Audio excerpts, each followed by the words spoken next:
Subject का, पूरा subject का फीलिंग क्या है, ग्राफिकली फीलिंग देता है आपको हम, ठीक है। आप समझो बात को। मान लो दो बच्चा है,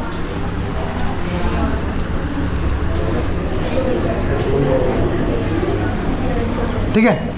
मान लो दो बच्चे, एक बच्चा सेंटर बैठा दिए उसको, ये बच्चा सेंटर बैठा हुआ है ऐसे। जब ये बैठा हुआ सेंटर पे क्या करेगा, सेकंड बच्चा इस पे नज़र रखेगा, ये नज़र रखे कैसे दौड़ रहा है। तो मान लो इस सर्कुलर पाथ पे दौड़ रहा है ऐसे, ठीक है। सेकंड बच्चा आपका ऐसे दौड़ रहा सर्कुलर पाथ पे। क्लियर है? यहाँ डाउट किसी को? तो मान लो बी बच्चा यहाँ पे था, ये दौड़ना स्टार्ट किया ऊपर की तरफ क्लॉकवाइज, मान लो एंटी क्लॉकवाइज दौड़ना स्टार्ट किया ऐसे।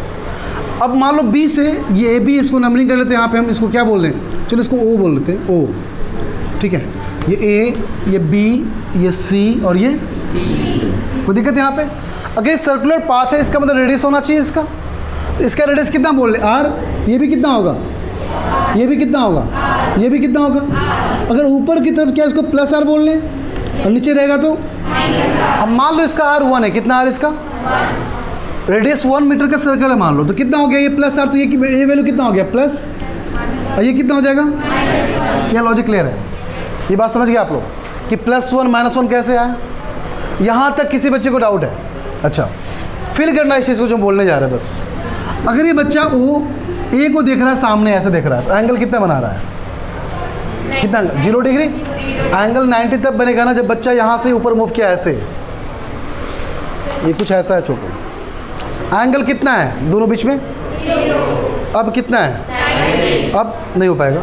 मान लो पूरा टिल्ट के कितना हो जाएगा, अब कितना है, कितना है 180, अब नहीं जा पाएगा। ऐसे कर लो, अब कितना है, ये पहले था छोटू ऐसे, ठीक है, पहले था ऐसे, कितना एंगल आपका है 0, अब फिर नीचे मान लो ऐसे चला गया, अब कितना होगा 270, कितना हो जाएगा, फिर कितना पूरा घूम के कितना हो जाएगा 360। क्या लॉजिक क्लियर है? ये बात समझ गए आप लोग कैसे एंगल निकाल रहे हैं? अच्छा देखो, तो मान लो ये सामने बैठा तो एंगल कितना होगा 0 डिग्री, कितना एंगल होगा। यहाँ से यहाँ मूव किया तो एंगल कितना बन गया आपका, फिर यहाँ से यहाँ मूव किया तो 90, और मान लो यहाँ से यहाँ मूव किया तो कितना हो जाएगा, फिर यहाँ तक मूव किया कितना होगा, फिर यहाँ मूव किया कितना होगा। क्या कंप्लीट 1 रिवोल्यूशन में 360 डिग्री मूव किया क्या? क्या लॉजिक क्लियर है यहाँ तक? यहाँ तक किसी बच्चे को डाउट है? एक बार कंप्लीट सर्कुलर पाथ को मूव करने में 360 डिग्री मूव करना पड़ा उसको, जिसमें आपका ये बन गया फर्स्ट क्वाड्रेंट, ये बन गया सेकेंड क्वाड्रेंट, ये बन गया थर्ड क्वाड्रेंट, और ये बन गया आपका। क्या लॉजिक क्लियर है? क्वाड्रेंट का मतलब पहले से पता होगा, क्लास 9 से पता होगा आपको कि 2 एक्सेस मिलाकर 4 क्वाड्रेंट बनता है। ये पहले बात बताया ना आप लोगों को, तो 4 क्वाड्रेंट पता है। चलो इसका वैल्यू भी लिख लो यहाँ पे, क्या क्या होना चाहिए बताना। तो फर्स्ट क्वाड्रेंट में x भी पॉजिटिव, y भी, सेकेंड क्वाड्रेंट में x negative, y, third quadrant x भी नेगेटिव, y भी, फोर्थ में x पॉजिटिव, y आपका। ये बात पहले से पता आप लोगों को, हम लोग पहले जानते हैं इन चीज़ों को। अच्छा, अब ध्यान सुनना, अब जो अगला ड्रॉ करेंगे ध्यान सुनना।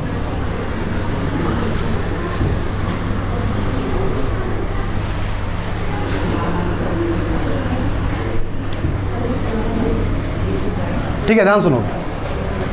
सो हम यहाँ पे 2 पार्ट देखेंगे। आपने अब तक क्लास 10th क्लास 9 कहीं भी देख लो, हमेशा जब भी आंसर निकालते x और y का आंसर निकालते, करेक्ट। आपने देखा हो क्लास 9 में polynomial function y of p of x is equal to 2x square plus something, x put करते y निकालते, यही था ना।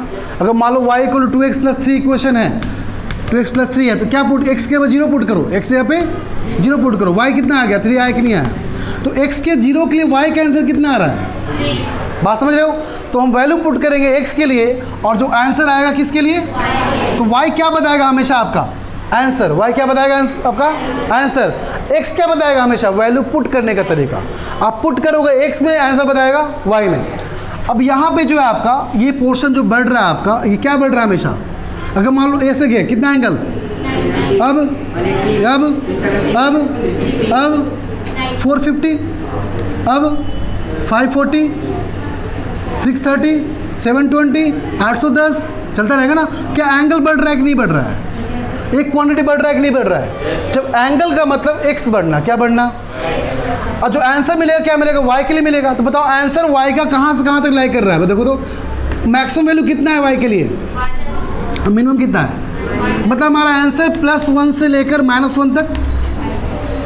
क्या इसके आगे ऊपर नीचे आंसर पॉसिबल है क्या, y में आंसर मैक्सिमम कितना आ गया, +1, कितना गया, अब मिनिमम कितना आ गया, उसके नीचे पॉसिबल, उसके ऊपर पॉसिबल। ये बात समझ गए? क्या ये बात सबको चमका अच्छे से? क्या बोलना चाह रहे हैं? नाउ अब ये चीज़ ध्यान रखना छोटू कि y का आंसर हमेशा +1 से -1 वैरी करता रहेगा, बट x आपका चेंज करता रहेगा, एंगल हमेशा बढ़ता रहेगा आपका। क्लियर है? देखो अब ध्यान सुना, जब ये सामने यहाँ बैठा था, कहाँ बैठा था, देखो इसको लिख लो साथ साथ आप। ये आपका हो गया y = कितना, +1, y = कितना आपका है, ये लाइन कौन सा, y = 0, ये लाइन कौन सा, y = यहाँ पे डाउट है किसी को? देख लो तो, ये तीनों लाइन में डाउट है किसी को? क्या ये लाइन +1 को इंटरसेक्ट कर रहा है, ये लाइन 0 को, और ये लाइन, इसका मतलब जो जो पॉइंट इस लाइन को इंटरसेक्ट करेगा वही आंसर मिलता जाएगा। आपको याद होगा क्लास 10th में कि दो लाइन जहाँ इंटरसेक्ट करता है वही हमारा सॉल्यूशन होता है ना। तो दो कर्व जहाँ मिलेगा वही हमारा क्या है, आंसर। हमारा क्या है, वही हमारा आंसर। चलो आगे देखो, ध्यान सुनो छोटे लोग, ध्यान सुनो। जब यहाँ बैठा हुआ था, ठीक है, जब यहाँ बैठा था तो एंगल कितना, एंगल कितना, 0, मतलब एंगल 0 मतलब x 0 हो गया, और y भी कितना है, क्या दोनों 0 है क्या? तो दोनों 0 कहाँ स्टार्ट करेगा, ऑरिजिन से। क्या इसी को 0,0 बोलेंगे? बोलो, डाउट है किसी को? जब सामने बैठा था तो क्या x भी 0 एंड y भी, तो कहाँ स्टार्ट हुआ, ऑरिजिन से। कोई दिक्कत है यहाँ पे? ना। अब मान लो यहाँ तक पहुँच गया तो एंगल कितना, एंगल कितना, y कितना, y कितना, तो क्या ऊपर चल रहा है, क्या कहाँ चल रहा है, ये कहाँ जाएगा, ये चला गया ऊपर, कोई दिक्कत, ऊपर गया ना। अब कहाँ जा रही है, ये भी कहाँ जाएगा, आ गया नीचे, कोई दिक्कत।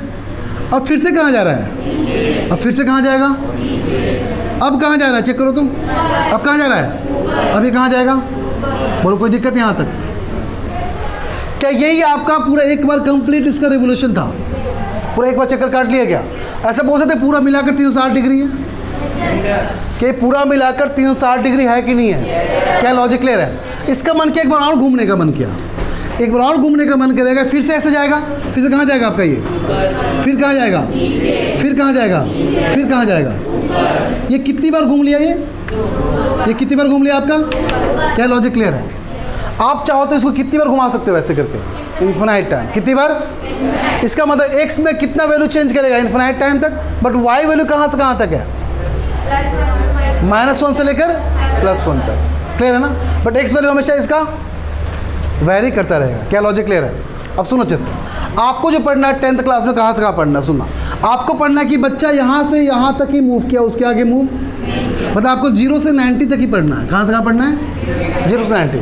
अब चेक करो कि आपका आंसर y में कहाँ से कहाँ तक आया, y का आंसर यहाँ पर कितना है और यहाँ कितना है, इसका मतलब आपका आंसर कहाँ से कहाँ वेरी किया, 0 से +1, कहाँ 0 से।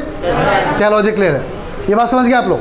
बट आपको जो निकालना है सर हमेशा 0 से +1 तक निकालना। ये ग्राफ है आपका y = sin थीटा। किस ग्राफ है आपका ये? यहाँ पे थीटा x की पे थीटा है, तो यहाँ पे y = sin x कर लेते हैं। x वेरी कर रहा है ना, तो y = क्या बोलते हैं इसको हम, sin x, जहाँ x क्या हमारा थीटा। क्या लॉजिक क्लियर है? आपसे ध्यान क्या रखना आपकी, जैसे आपको ये शेप दिख जाए, देखो जब भी आपको ये शेप दिख जाए, ये वाला शेप, इसको 90 बोलना है। कितना बोलना है? ये शेप कितना हो गया, ये शेप कितना हो गया, ये शेप कितना हो गया, सब क्या आपका 90 शेप है। क्लियर लॉजिक यहाँ पे? क्या सब बच्चों को बात सुना है यहाँ पे? किसी को डाउट है यहाँ तक? अब ध्यान सुनो, छोड़ो। अगर मैंने बोला कि साइन का आंसर √3/2 कितने एंगल पे आता है, साइन का आंसर √3/2 कितने एंगल पे आता है? आप चेक करो, आपका √3/2 आपका 60 पे आता है। कितने पे आता है? आपको लिखवाए हुए, चेक करो तो कितना है, कितना है क्या? इसका मतलब y का आंसर √3/2 है ना। y का आंसर कितना आपका है?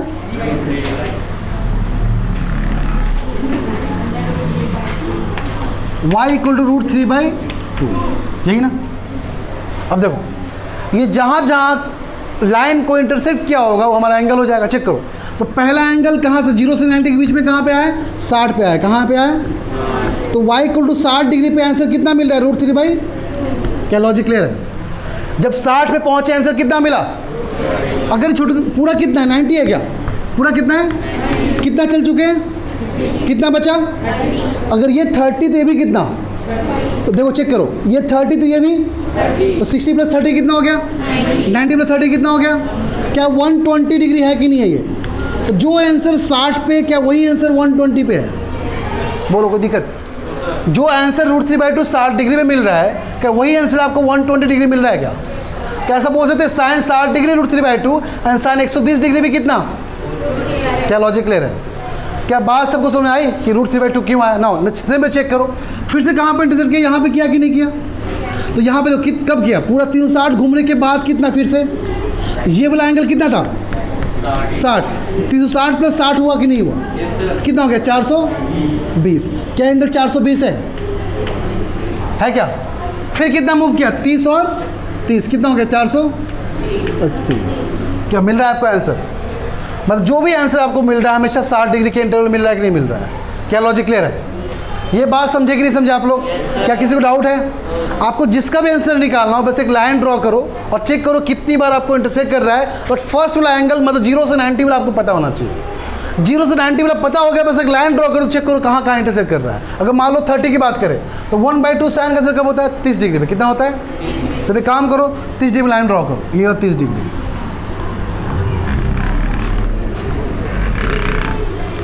ठीक है, 30 डिग्री पे ये आपका 30 डिग्री है। आंसर कितना मिल रहा है हम लोग यहाँ पे? 1/2। चेक करना, अगर ये 30 तो ये कितना? 60। ये कितना? ये भी कितना?